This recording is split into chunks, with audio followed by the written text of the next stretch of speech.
All right, we have some stunning breaking news. The Trump administration has already entered full cover-up mode less than 24 hours after the brutal murder of Renee Nicole Good, carried out by a reckless, undertrained ICE agent. Kyle Griffin reports, breaking. Minnesota investigators say they can't access evidence after fatal ICE shooting, and FBI won't work jointly on a probe. The FBI and the Trump administration think they can cover this up, but we have seen the footage. We know what went down in Minneapolis, Minnesota, and their attempt to cover this up is only going to inflame the situation and make it worse. Let me play for you this video on the ground in Minneapolis. There are thousands of protesters gathering, not only in Minneapolis, but also in major hubs across the United States. We saw protests in Seattle, protests in New York. They are waving American flags, which I honestly think is beautiful. We need to reclaim what America means and what patriotism means. Patriotism is not ICE agents in masks gunning down U.S. citizens on the street with no due process. Patriotism, the Constitution, represents due process and freedom of speech and the ability to speak out against this administration, but that is not what the Trump administration wants. As I continue to play the video, you're honestly going to be impressed at how massive this crowd is. It just doesn't stop. A bunch of patriotic Americans who are sick of this administration trying to keep people down. Let me scroll. As I continue to scroll through this, the crowd gets bigger and bigger. People are pissed off at the administration. The Associated Press reports, the head of Minnesota's State Investigations Agency said Thursday that the U.S. Attorney's Office has barred it from taking part in the investigation. This is a blatant cover-up from an administration that knows they effed up. They are panicked. It has been barred from taking part in the investigation into the fatal shooting of a Minneapolis woman by an immigration and customs enforcement officer. Here's where it gets crazier. They had agreed to do a joint investigation where local police, where the investigators of the states can work jointly with the FBI. Then the FBI backed out of the joint investigation, which means they realized they needed to cover this up. They went, oh shit, we fucked up bad. Let's cover this up immediately. Minnesota Bureau of Criminal Apprehension Superintendent Drew Evans.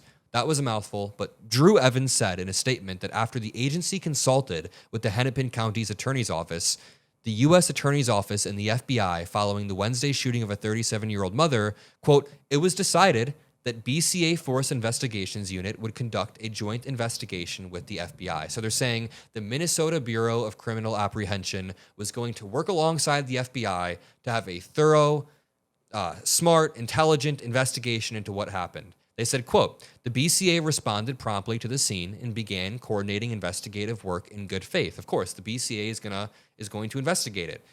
He then said the FBI informed the BCA later on Wednesday that the U.S. Attorney's Office had changed the plan. By changing the plan, it's a cover-up. Quote, the investigation would now be led solely by the FBI, and the BCA would no longer have access to the case materials, scene evidence, or investigative interviews necessary to complete a thorough and independent investigation. So the investigation was just nuked by the FBI, the same FBI which has covered up the Epstein files for Donald Trump, the same FBI which has done the bidding for all of the worst people in our institutions currently. Donald Trump's administration is enacting cover-ups bigger than Watergate on a daily basis in size, scope, and scale. You have Pam Bondi lying on Fox News, Donald Trump vomiting vitriol and lies out of his mouth on Truth Social and interviews, and then Kash Patel covering this up while Stephen Miller leads the most extreme policy behind the scenes. I want to bring in lead policy advisor Micah Irfan, who's going to help break down this cover-up coming not only from the FBI, from the Trump administration, but a cover-up that spans multiple issues. Make sure you drop a like on this video, subscribe to the Mockler channel and Micah below. Micah, what is your breakdown of what's going on? Yeah, we know why the FBI wants to control this investigation.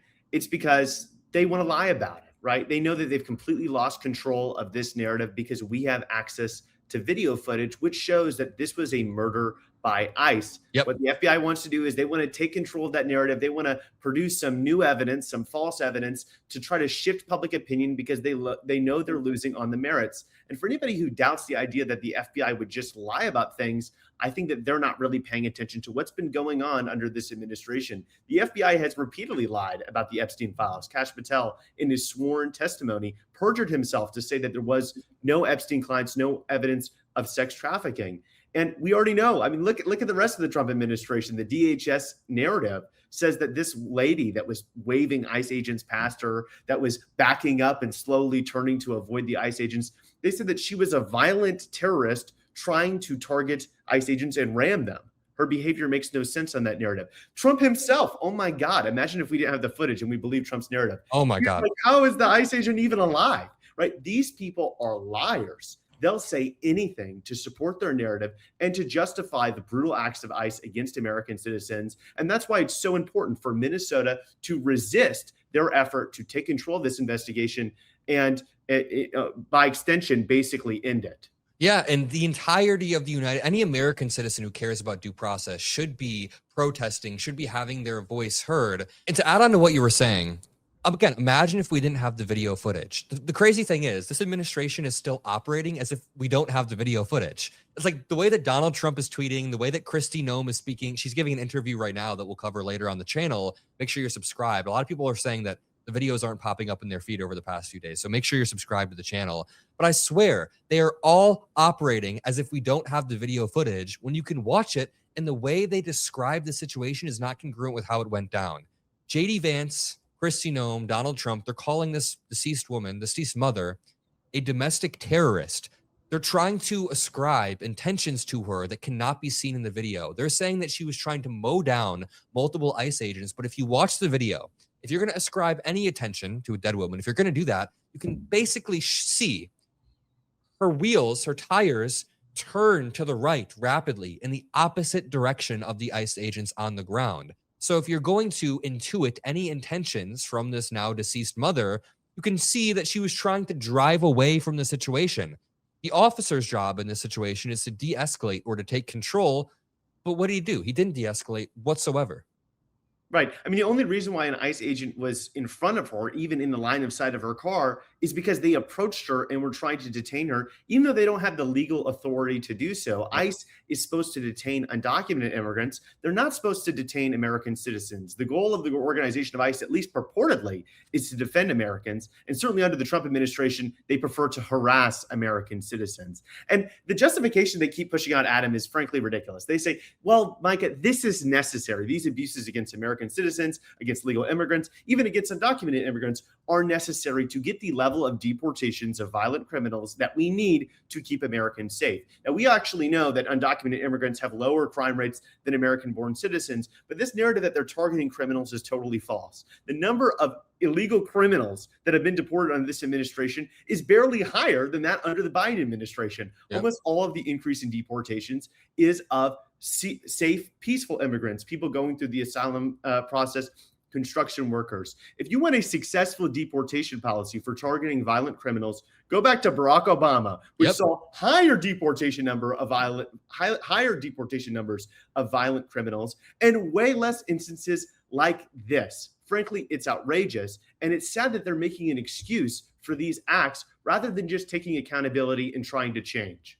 Now, do you think the response to this situation and to the entirety of ICE, their behavior over the past year, is to abolish ICE? Should the next Democratic president get into power and abolish ICE? Because it's obvious that the United States needs some sort of interior immigration enforcement. If there are people here committing a series of crimes and they came here illegally, it's normal to have interior enforcement. Like you said, Obama had a common sense, pro-America policy that kept people safe. 80-year-olds weren't getting their ribs cracked. U.S. citizens were not dying.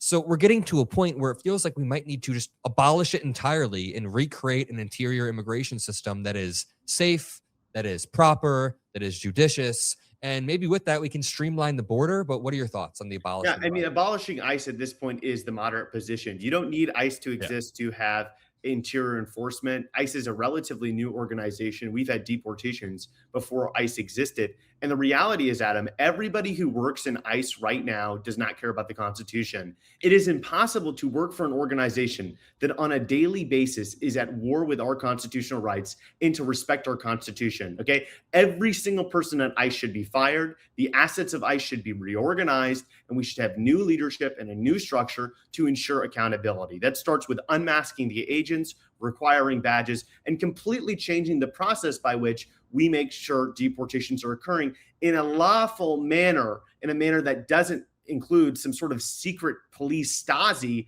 going after everyone they don't like. Thank you, Micah. Double check to make sure you're subscribed to the Adam Mockler feed and the Micah Irfan feed below. Thanks.